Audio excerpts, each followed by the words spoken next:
I have a chance today to talk with Jordan Durso in New York City. So welcome to Dad Awesome. Hey, everybody. Thank you. This is amazing.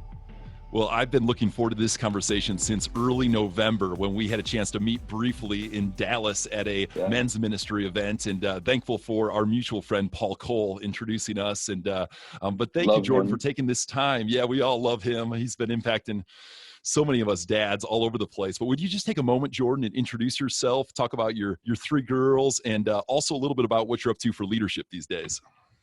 Yeah, so like we said, my name is Jordan Durso. I have the three best daughters in the entire world, Marissa, Angelique, and Isabella, 18, 15, 13. Oldest is in college, the other two, high school and about to go into high school. Man, I'm sure I'll say this a bunch in the interview, but being a dad is my favorite thing to do. And I've done lots of stuff, lots of ministry stuff. And I don't know, I don't say this in a bad way, but like for me, nothing more matters than being a dad. And it's just the role that I'm just in love with, and I just pay the most attention to. I thank God that he's given me different leadership roles within the church.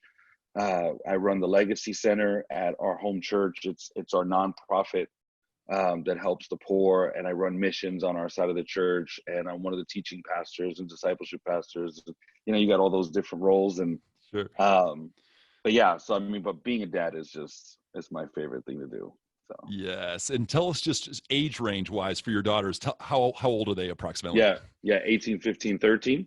And they're all about to hit that next age, and yeah, it's just exciting watching them grow up, and every stage is better than the last. And amazing. Well, and this is, my friends give me a hard time that I have a preferential when I pick guests to interview, I pick girl dads, and specifically dads with three girls that are a step ahead of me. So you're you're right in my sweet spot, Jordan, for dads to interview. But I do love talking about legacy and helping us as dads in the years with young kids think longer time horizon versus the shorter frustrations of like, I just don't know what I'm doing. And so I know, that's the name of your organization, and it's such even what I read about, this being relentless about moving people forward to achieve their potential, and you get to do that both professionally and in the hearts of your daughters. But talk 100%. About the idea of legacy for a moment. Yeah, so I'm sure we'll talk about it. I was living in Peru, and when I came back, and it was due to some unfortunate situations, which I'm sure again we'll talk about. But when I came back, my dad, who's the senior pastor or was the senior pastor of our church, we just transitioned to my younger brother. So we're talking about legacy, all that. Yeah. So my dad, who's the senior pastor of our church for 36 years, I come back and he's just like, Jordan, you've been doing humanitarian work around the world, and so why don't you bring that here? We have nothing like that in New York. And we called it the Legacy Center, not just because it's our family is, some say, we're all Italian, so we're the mafia, it's like family business, but all of us are preachers. My older brother's a preacher, my younger brother's a preacher, I'm a preacher, my dad's a preacher, my mom's, she's in Miami right now, she was preaching all weekend. So all of us are preachers. And so yeah, it was definitely this dad starting this ministry saying, okay, son, you take it on. But even like translating in that to other families and what we hope other families would get out of that. And wanting, especially in New York, when you have so many single moms and you just have so many people hurting because of a lack of family, we're like, man, let's show them something that they'd want to copy. Like, this is like something that's bigger than, we have a food pantry and we give out groceries and we give out, we feed the homeless in the park, and that's awesome, right? That's great. But like, it's so much bigger than that. And that's really just the entryway into the door. And then we say, man, how else can we help you? And whether it's financially or family wise, and get them involved with different organizations or counselors within our church that can really take their family aspect to the next level. Not just, hey, you got food on your table for today. Let's fix the home. Like, let's really go into the home and see how we can fix it. So that was the whole idea about Legacy Center. And it wasn't just dad, son. Yes, it comes from me and my dad and all that, but like it goes even farther. And man, what I want my kids to copy from me, and what I want, these little kids to copy from their parents. And so yeah, I mean, that's how that all started. That's how the name came up. Well, in that phrase of this is what I want my kids to copy from me, I mean, just that alone as a takeaway, like what I'm doing today, this week, this month, what I'm putting my focus towards and 100%. energy. Yeah, do we want our kids to copy us? Actually, a friend of mine encouraged me. He's like, he prays that prayer every month. He says, is there something I'm doing, God, that I don't want my kids to copy? So Sure. powerful. Sure. Yeah. Yeah. It's huge. And I mean, yeah, go even ahead. even in my life, again, I keep saying this, but we're going to talk about a lot of stuff. But in my life, as a single dad, and what I want my daughters to see me as a man, and the men that I want them to marry, I better be that man to in the world, just as a single man even. And so all that stuff, but all my decisions, my financial decisions, my reading habits, my wake up in the morning, read I want them to see that stuff. And I'm praying that I know I copied a lot of stuff from my dad. I saw my dad wake up super early in the morning and pray and read. And he loves my mom like you wouldn't believe, and leaving love notes everywhere. And so I was just like, man, those are the things that I want to copy. And I took that stuff. And I think sometimes we try to teach our kids certain stuff. Like we have these amazing, I want to say like John Maxwell principles that they're going to grasp. And sometimes they don't grasp that stuff because like we say it, it goes one in and out the other. But the stuff that they see us do every day, oh man, I see my kids copy that stuff. Yep. Yep. So Can you give some tangible examples when you say what your kids see us do every day? You mentioned reading the Bible that you saw from your dad. Anything else that you're like you have a little more intentionality around today that your daughters are watching you do? Any practical ideas? yes, I mean, I make sure my kids know my finances. They Yeah. actually know how I save. Hmm. Um, obviously, I mean, not obviously, but nowadays, right? They all have Apple Pay, so they're all plugged into my Apple Pay. They all Yep. have. My oldest, of course, has a credit card in her name that's to my account, and so I think sometimes you can be very flippant because it's just a credit card and you're swiping stuff. And I sit there down and say, nope, we have a family budget, and we have bills to pay. And so I kind of bring them into all that stuff, just so that they realize what we're doing. And even so this year, well, I've said this since they're super young. I said, hey, you guys, on your 16th birthday, you could either have a sweet 16 or you can go anywhere in the world you want. Where do you want to spend the money? And so my middle daughter turns 16 this year. And so we got a big trip. We're going to go to Europe, and the four Cool. of us. And but I said, okay, so it's a big year. It's a big trip. So that means everything else is scaled down. And so I'm just really intentional with making sure that they know money and they know finances. And I see that when they get birthday gifts, they get Christmas gifts, and they have their money, and they're like excited. Hey, I got $1,000 in the bank or something. All right, so how are we going to use this? Like, it's not just quickly just Yeah. blow it. Yeah. So I think I'm probably the most intentional with finances, just because I want them just to be good stewards of their money. So I mean, they know when I tithe, they know how much I tithe, Yeah. all those kinds of things that I think that just helps them. That's going to help them in the future. Cool. That's great. That's great. Yeah, Because this podcast is called Dad Awesome, I love to ask the flip question of a not so awesome dad moment. And Jordan, would you be willing to share one or two stories of mistakes you've made that have hurt your daughters, or yeah, just ways that you wish you could have that moment back? sure. So I mean, I'll start with this. So I am the kind of person that is always looking to the next thing, the next best thing. And I realized probably late, but at least it was somewhat early. So when my daughters are born, I'm like, man, I just can't wait till they open their eyes. I can't wait till they recognize my voice. I can't wait till they turn over, and I can't wait till they crawl. And I can't wait till they stand. I can't wait till they Sure. walk. And you're always like, and it's like, wait a minute, that stuff's gonna happen no matter what. Like, let me focus on this moment. Let me enjoy them where they're at now. And that really helped me because now as that the oldest is in college and moving her into college, and now she's almost done with her first year, like I'm not looking forward to graduation. Like I'm focused now, and how do I help you now? So that's a big thing for me.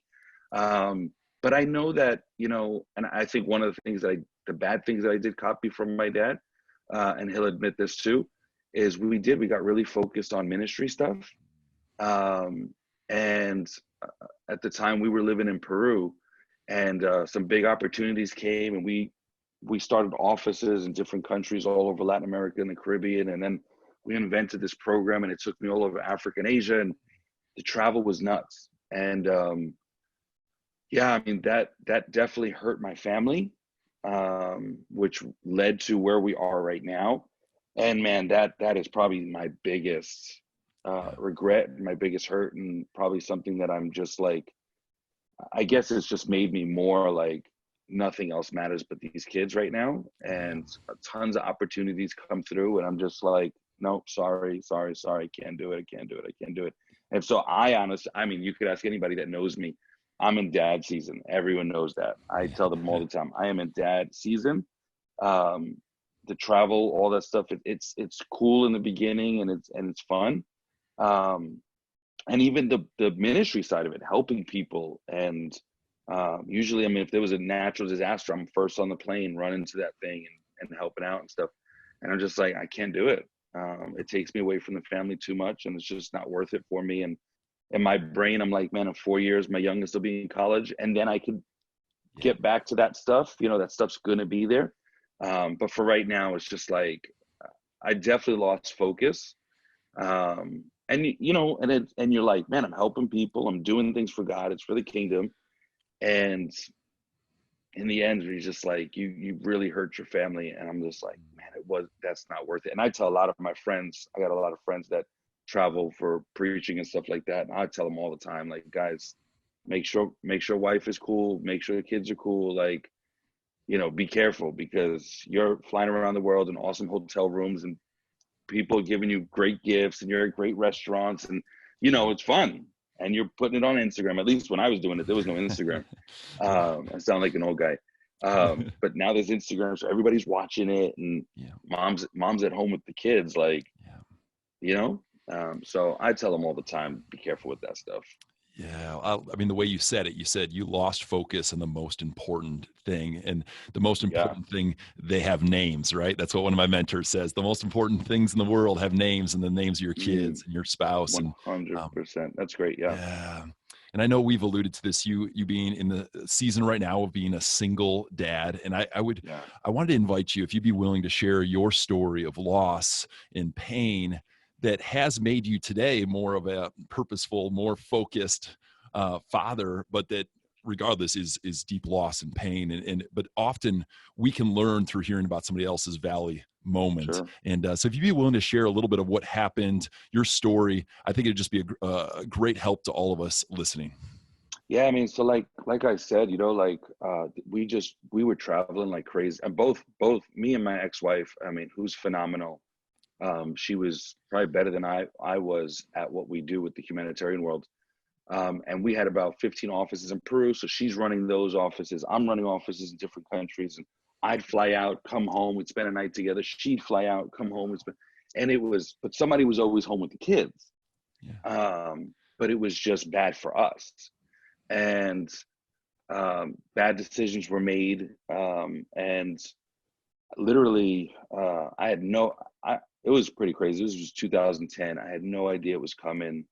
My kids actually don't even know everything that happened. But one day, it was like after the Haiti earthquake, and we were in Haiti for 3 months, like nonstop. I mean, we moved the family to Dominican Republic so we could just be back and forth.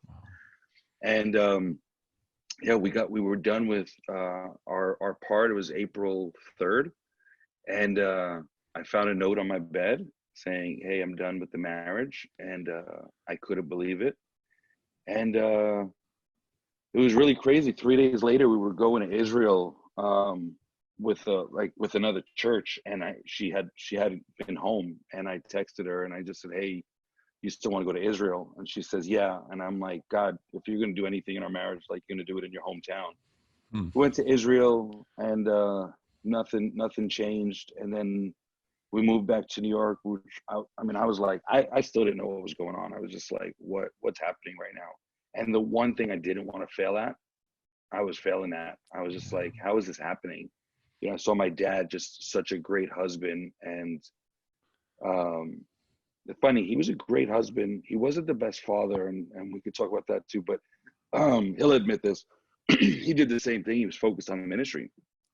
Um, and yes, I mean, we moved back to New York and trying to fix it, did everything, every counselor, and just she was gone. And for about a year and a half, it was actually me and the kids. She moved out. She went somewhere else. She'd come by the house to see the kids. Um, and but it was just insane. And then finally moved back into the neighborhood, and we talked. We went through with the divorce, but like um, something in me that was just like, man, the kids are just number one priority. So whatever happened in the past is in the past, and like, I forgive you, forgive me. Um, as dumb as it sounds, high five it out, and like, you know, we got kids to raise still. Yeah. And so we really, my ex-wife and I, we have, I mean, divorce is the worst thing on earth. I don't, you know, it's just the worst thing. But if there was ever, I don't know if those two words go together, good divorce, Mm, like we had it, okay. but it was because of the kids. Yeah. And so we made it about the kids, and we just said, okay, we're not going to fight, we're not going to argue, and we're going to split everything evenly. And it was just super easy.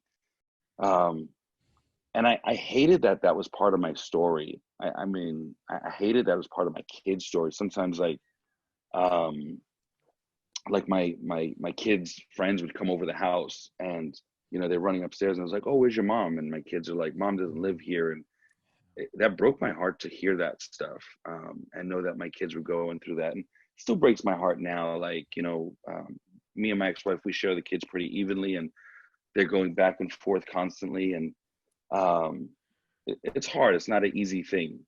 Um, but I'm just like, you know, like I shared in, I mean, a lot of my sermons go there, that if I could help anybody, I mean, real quick, there's a story, right? Joseph, who gets sold in slavery, goes through all this bad stuff. And then later on, he's in this position where now he could help the same people that put him there. And the brothers were like, man, we're so sorry we did this to you. He was like, no, it's cool, because I'm here now. I can help you be here. So I'm like, if I could help anybody with my story, though I don't wish it, I wish it never happened. I wish it, you know, but it did. And so I firmly believe, I don't believe God makes all things happen, but he makes all things good. And so if I give him my life and I give him my story or my situation, I think he can make even this situation good and help people that are going through the same situation. Wow. I appreciate your willingness to share, and also to take the hurt and use it to help others. And I know that you, Yeah. Jordan, you have a unique perspective of speaking into all of us as dads, because you've walked through, you know, a valley of loss that, you know, again, percentage wise, a lot of dads walk through a divorce, but I don't know many. You're probably the first that I've heard stand on a stage and say, I'm going to take this and use it for Yeah. expanding God's kingdom further than you could ever imagine, both in my home to my three girls and far beyond. And I loved that you used this idea of a slingshot. You said Hmm. you're like a rock in a slingshot, being Yeah. stretched and pulled More. backwards. Yeah. Actually, why don't you tell the story? You'll do better at it than me. No, I mean, I literally saw, like as I was in this stage of feeling like I was stuck, I felt like I was being stretched, and not in the good sense at first, you know. And I was like watching all my friends that are, you know, big time preachers, and they just, it felt like they were all like just passing by and just, and I'm like, God, what about me? And I just felt like this, like God spoke to me. Like I was like this slingshot that he was pulling back, and he was stretching me. And though everything looked like it was going this way and I'm going backwards, it was really just preparing to launch me. And the further back I went, and the more I got stretched, the further I'd go. And so I just kind of had to say, okay, throw my hands up and surrender. I'm such a fix it person. I'm such a take charge person that it's not easy. And so, like, for me to be like, okay, God, you know, I'm just sitting in here, and you stretch as much as you got to stretch, and you pull me back as much as you got to pull me back. And when you launch me, I know you're going to prepare me, and you're going to get me ready to be launched and go wherever you're sending me. But for now, man, I'm sitting in the thing, hands up. I'm not trying to like fix anything and enjoying the ride almost, and being comfortable in whatever God has me in. And yeah. Wow. Well, get practical for a moment. If one of us dads feel like we're being stretched backwards and it just feels like there's time after time that it's like the stretching gets worse and worse and more painful and more painful, what would you share for just perspective that might be a practical way that we could keep our eyes on what's most important? Yeah. So, I mean, I've told so many people, I mean, it's so easy, especially when you're going through a divorce or something, you immediately blame God and you put all that stuff on God and you just get so angry and you're stuck in your situation and you just can't see any way out. And one of the things is make sure you got really good friends, Yeah. like really good friends. Like, I mean, I could, you know, one of my favorite, I don't want to keep preaching, but like one of my favorite stories is the four of a kind that bring the lame guy through the roof. Like that guy couldn't get up on his own, couldn't get to Jesus on his own, but thank God he had some four friends that were strong enough to pick him up and take him to another level, right? Do whatever they could to get him to Jesus. He couldn't do it on his own. And I've been in that place where I just couldn't get there on my own. And I thank God. And I've been really blessed with some of the best friends that I'm very honest with and I'm very accountable with. And so they know my stuff. They know my dirt. They know what goes through my mind. They know when I mess up, I hit them up real quick and I said, and they're not judging me. And so for me in all of this season, even as a single dad, you know, when my kids aren't around, I'm a single guy. Like I have to make sure I got some good friends in my corner that, hey, Jordan, what are we doing? What are we doing with our time? How does dating look like now? Like guys that are asking me some real questions. In the beginning, I had guys FaceTiming me at 3 a.m, making sure I was staying pure, like stuff like, and I allowed that into my life. Yep. And so, yeah, I would tell anybody, get around some guys that are stronger than you, and that you're going to be accountable to. And then when you get strong, they might need you to be one of their four of a kind. And so just some brotherhood, some real friendship that's more than just like a Facebook friends, you know, and you like their picture once in a while. People that Right. really know you, and that can get in the dirt stuff with you. Right. Yeah. And I know this metaphor analogy is hard for me to talk about in March. We're recording in March in Minnesota, but the idea of a palm tree, right? Mm. I Yeah. loved the visual, but also what many people don't know about palm trees, the roots. And could you just talk about how the palm tree can weather a storm, but what makes it through the other side? Talk a little bit about the palm tree. Yes. I mean, I came up with this, especially in my whole divorce season and my just valley season. God showed me this palm tree and this verse that the righteous will flourish like a palm tree. And so I go to Wikipedia and I look up all the stuff. And again, I've been in all the disasters. So you see buildings knocked down and bridges knocked down, but the one thing still standing after the storm is these palm trees. I'm like, why? And I found out that their roots, as the storm's going, like this thing is being bent all the way down, as the palm tree is being bent down, their roots are actually stretching. So here we go with stretching again, and stretching out, searching deep for water sources, and also interlocking with other palm trees. So not only are they securing their stance, they're securing the stance of others. And so they all interlock together so that as the winds are pushing them down, they're standing strong. And 3 days later, as the wind died down, because the wind will always die down. Every storm's going to die out. All this stuff is going to, I mean, right now we're in some pretty crazy times, right? Schools are shut down, all this stuff's going to pass, right?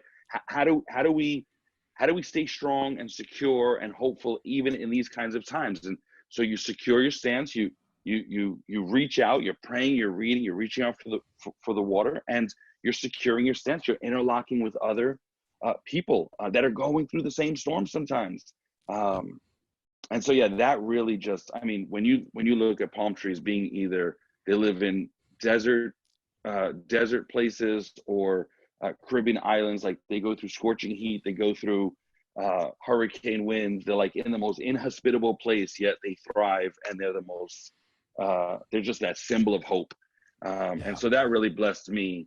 And I said, okay, I'm gonna dig deep. I'm gonna go for the water, and I'm gonna secure my stance with others, because storms are I'm not done with storms. I mean, I've been through some of the worst storms. I'm not done with it, and they're gonna keep coming. And it's how I go through it. And we got to go through the valley, right? You can't. People get stuck in that valley, man. They make a camp. They start building. Like, you got to walk through. You got to get to the other side. Jesus says, we'll get to the other side. You got to get to the other side. And you can't we get stuck in our valleys too much. We get comfortable, and we just say, well, this is it. There's no light at the end of the tunnel. And I might as well make camp. And I'm like, no, man, don't settle. Keep walking. Keep pushing. You got this. Yep. Well, back in November, there was about 500 people in the room, and you shared this story about palm trees and storms. And you said this, you said, God doesn't make all things happen, but he makes all things good. And you didn't know this, Jordan. I'm sitting in the room, and I'm 4.5, 5 weeks away from losing my dad. So he went home to be in heaven in mid-December. And thank you. He's with Jesus. He's in a great spot. Great.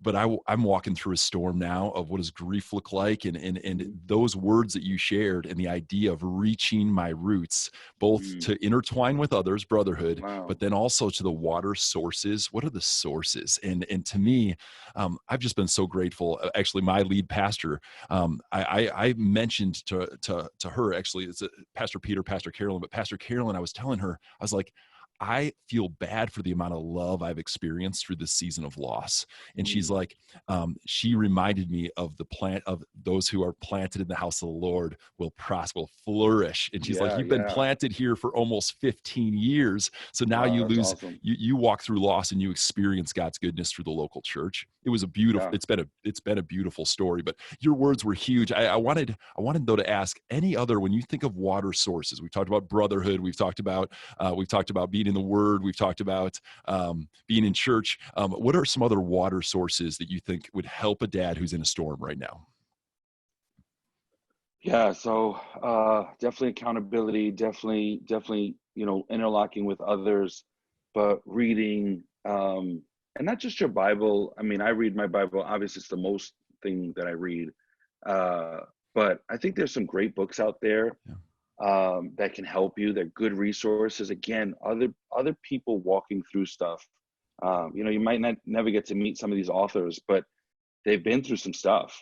And so to like be able to be like, man, God did it for him.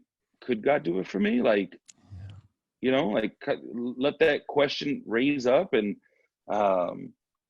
spark your faith. And that's to me is spark your faith. Is, I always say, unbelief says some other time but not now, some other place but not here, for somebody else but not me. Faith says anything God did anywhere else he's willing to do here, anything he did at any other time he's willing to do now, and anything he did for anybody else he's willing to do for me. So I'm like, man, God, spark my faith. And if I read a lot, so if it goes through the books, if it's from another, like a George Mueller kind of autobiography, like that kind of stuff, like that ignites faith in me. And even helps me, not even just during the storm, on a daily basis. I'm like, I got a lot of stuff going on in my life. So I'm just like, God, can you do this for me? You did it for him. Right? Why am I different? Good. No. Let's go. Like, and also making sure, I'm in the business of helping people be healthy. And so I can't help anybody be healthy if I'm not healthy. And so I got to make sure I'm healthy. And I'm got to make sure I'm healthy, not just spiritually, but mentally and physically and financially and emotionally. So what am I doing for all of that stuff? And one of the things that I do is I do a lot of lists. I have lists all over my phone. And so one of my lists are all the roles that I am. I'm a dad, I'm a son, I'm a brother, I'm a pastor, I'm a humanitarian, I'm a single guy, I'm a future husband. Like, how am I working on being better at all of these things? Like, I need things on each of those things on how to be better. And so, I think it's really important to to want to be better and make sure you're healthy. So that when things happen, when the storm comes, like, Storms. yeah. Yeah, that's good. That's good. We talk about adding life to the dad life. And if each of those areas of roles, we're just calibrating, just let's add some more life in that area. We're not trying to accomplish it all today, but we do have the choice every day on choosing life. And so Right. I love that perspective. I'd love to ask you, Jordan, the Marty McFly DeLorean. So you can hop in the time machine in the DeLorean, zip back to when your kids are younger, your girls, and let's say to my season. So 6 years old, 3 years old, 1 year, you got little girls. What are some of top of mind? You've only got like 30 seconds hopping out of the time machine to say to yourself some dad wisdom. What are the things you'd want to tell yourself? Man, to me, uh, just focus on them. Uh, I definitely had the privilege of talking to some other awesome dads in my life, and they gave me one of the guys um, told me to date my daughters, Yeah. and so I would make sure that I take them on date. I still take them on dates, Yes. and even though they roll their eyes now, and of course I Instagram the entire thing. I'm big on Instagram story. They all like, Dad, stop. But definitely create those memories. One of the things that I do is I take them on, I travel a lot. And so I make sure I take one of them with me on a lot of trips. Cool. And it's just this daddy daughter. So, I mean, me and one of my daughters will go to Israel. Me and one of my daughters, we go to Africa, and we're doing a safari together after we help people. And then I'll make sure we fly through Amsterdam because one of them wants to see the Anne Frank house. And like, we'll do that kind of stuff.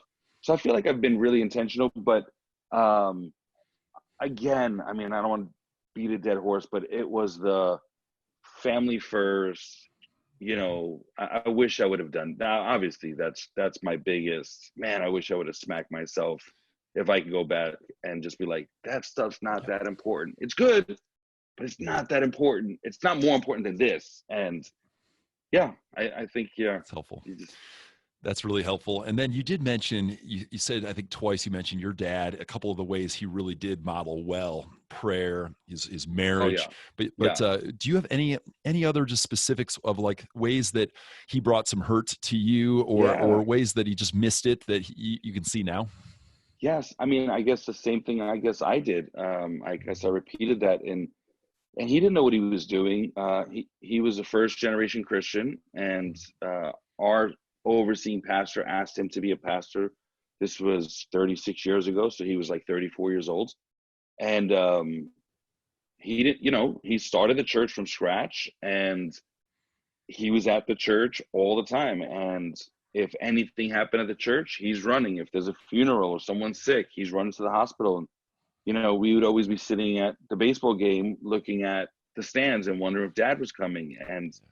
And he actually comes to a lot of his grandkids, our kids, me and my brother's kids games now. All my girls are on lacrosse, and so he'll come to those games just because he's like, I never did this for you guys, and we make jokes about it. It's kind of but it wasn't a good situation. And he admits that he didn't know what he was doing. My mom actually was amazing and held down the house. Not only was she amazing holding down the house with us, but because my dad and the kind of, the church stuff, you're just dealing with so much heavy stuff all day. Man, when he'd come home, she just created this peaceful environment that she didn't like, okay, now you're home, now listen to all my stuff. And she didn't like throw all her stuff on. Maybe she did in the room and I didn't hear that stuff, but I always noticed that about my mom, that she created this amazing space that when my dad came home, that he had dinner, but a lot of times it was me, my brothers, and my mom having dinner, and then he'd come home later. And so I would say, I mean, if I'm being honest too, though, like I was actually telling somebody yesterday that they actually have dinner every single day at the table together. And I mean, I cook a lot. I literally went shopping this morning for all the ingredients because I'm going to make them their favorite meal. But I feel like because I'm cooking, I'm in the middle of cooking, I make it, and they're all eating at the high bar in the kitchen, Sure. like the what is that? The counter, whatever. Yeah. And they're all eating. We're kind of there and we're talking, but there's never this like sit down and so I wish I did that more. Hmm. I'm going to start doing that more. Thanks for this There you talk. go. Yes. Well, Yeah. that's part of the hope is You that this is see? kind of therapy for both of Yeah, us, right? About like, 100% confessions and let's make this better. Yeah. because all of us can turn the dial again to add more 100%. Yeah. life. And Yeah. there's one practical idea. Let's get down. Let's not just eat in the motion, but let's sit and pause Yeah. and Yeah. connect. So TV off, phones yeah, off, as hard as that yeah. is to do nowadays, but Well, I love it. Hey, tell me, besides this family meal that you're going to have here in a moment, give me a couple ideas for bringing a sparkle to your daughter's eyes, like play, laughter, anything that just ideas that ways that you found this is bringing my family more alive. Me and my time with my girls. Any stories like that for us? so I mean, they love to travel, which I love, and I love to travel. So anytime we talk about a trip, they Cool. just, and one of the things that I do is I make them plan the trip.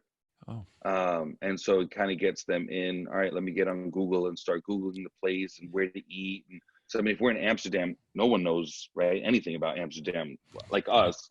And so, all right, great. Find good restaurants, find a good breakfast spot, find a fun place to hang out during the day, find some museums. So it gets them like, and you see them light up. Like they just like, oh, I can't wait. And so I do that with them. And then of course they're girls, so they love shopping. So anytime we say, hey, we're going shopping, they also Yeah. love food. And so they'll find things on Instagram, you know, fun restaurants. Like we were, because of what's going on in the world today, we actually canceled. But tonight we were supposed to go to this restaurant that they serve pizza with this big ball of mozzarella right on top of the pizza, and it's just oozing, and it looks amazing. That was supposed to be the four of us. We're having a big date tonight, but we're staying in. But yeah, so they like that stuff. And so when I kind of engage in that and pay attention also to them, because sometimes I can be so focused on just stuff and I'm on my phone and they're talking to me Sure. and I'm like, what'd you say? That Mm. makes me so mad that I do that. So, but when I'm like, I focus, I heard what you said, all right, let's do that. Let's make a plan. And so I know that that really sparks them. Yeah, I mean, we do this with marriages, like what's your love language? I mean, everyone has a love language. So what's my kid's love language? Let me learn Yeah. it, let me speak it. Let me be intentional about doing that, because I give love might be different the way they receive love, and so That's good. I've got to switch that. And so I just got to make sure I'm speaking their language. I mean, I'm an evangelist, right? I could say John 3:16 in Chinese and you wouldn't understand it. It would do you no good, right? So Right.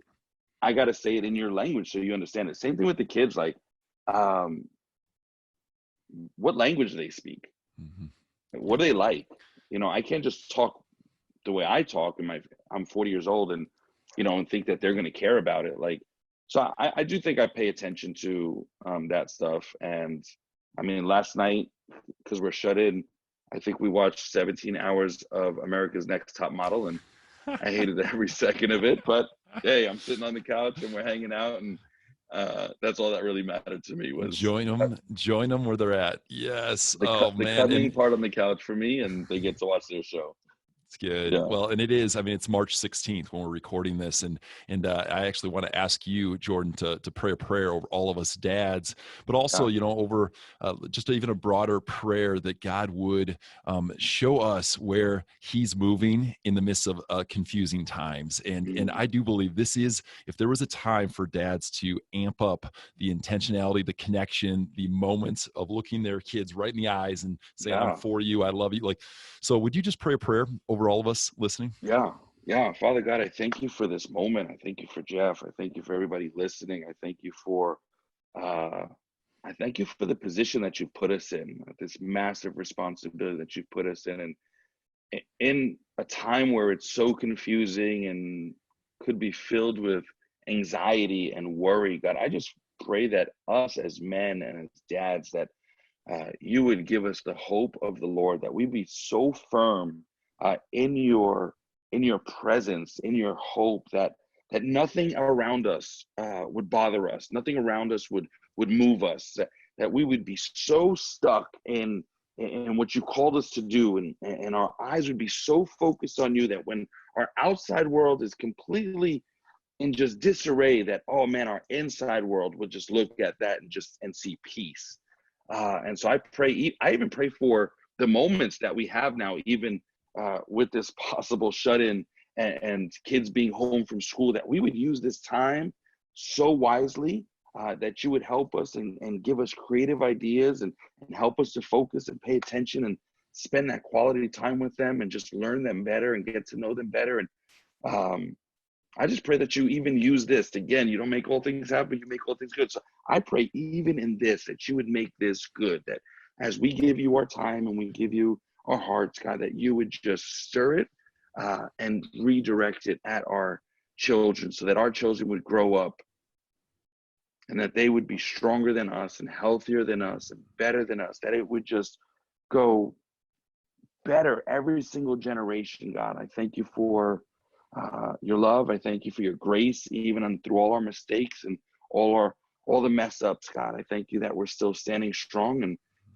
we're wanting to be better. And that's why we're even on this podcast and we're listening to this and we're talking about this. And I just pray that you just keep making us better.